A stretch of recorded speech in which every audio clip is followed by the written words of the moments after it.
তো এইভাবে আমরা দেখব শুধুমাত্র কয়েকটা ক্লিকের মাধ্যমে কিভাবে দাভিঞ্চি রিজলভে আমরা হোয়াইট ব্যালেন্স একদম ঠিকঠাক করে নিতে পারি। তো চলো দেখে নিই স্টেপসগুলো। আমরা যেই ফুটেজের হোয়াইট ব্যালেন্স ঠিক করতে চাইছি সেই ফুটেজের ওপর একটি নতুন নোড নেব Alt S এর মাধ্যমে। এরপর সেই নতুন নোডের ওপর রাইট ক্লিক করে গামাতে গিয়ে আমরা চুজ করব লিনিয়ার।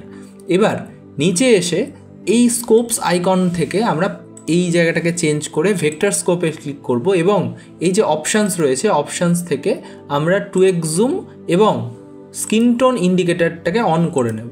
এরপরে আমাদের প্রাইমারি কালার হুইলের জায়গায় এসে আমরা লুমিনেন্স মিক্স যেটা সেটাকে আমরা একদম 0 করে নেব এবং গেন আইকন যেটা রয়েছে গেনে এসে আমরা গেনটাকে যেইভাবে চেঞ্জ করবো আমাদের হোয়াইট ব্যালেন্স কিন্তু সেইভাবেই চেঞ্জ হবে। তো আমাদের মেন টার্গেট থাকবে ভেক্টর স্কোপের যে ব্লবটা রয়েছে এই ব্লবটাকে মোটামুটি সেন্ট্রালাইজ করা। এখন দেখো হোয়াইট ব্যালেন্স কিন্তু ভুল রয়েছে, আমরা এই গেন নবটাকে মুভ করে এই ব্লবটাকে যতটা সেন্ট্রালাইজ করব হোয়াইট ব্যালেন্স কিন্তু একদম ঠিকঠাক হয়ে যাবে।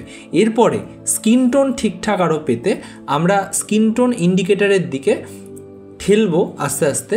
এতে কী হবে, স্কিন টোন কিন্তু আমাদের পুরো ইমেজে আস্তে আস্তে পাঞ্চ হবে। তো আমরা সেটাকে নিজেদের আন্দাজ মতো করে নেব এবং এই জায়গায় আমার মনে হয়েছে ঠিক রয়েছে স্কিন টোন এবং হোয়াইট ব্যালেন্স দুটোই। আমরা চলো বিফোর আফটার দেখে নিই। আশা করি তোমরা বুঝতে পেরেছো। দেখার জন্য থ্যাংক ইউ সো মাচ এবং নেক্সট কোন টপিকে আমি ভিডিও বানাবো সেটা তোমরা কমেন্ট করো। Thank you so much, happy filming.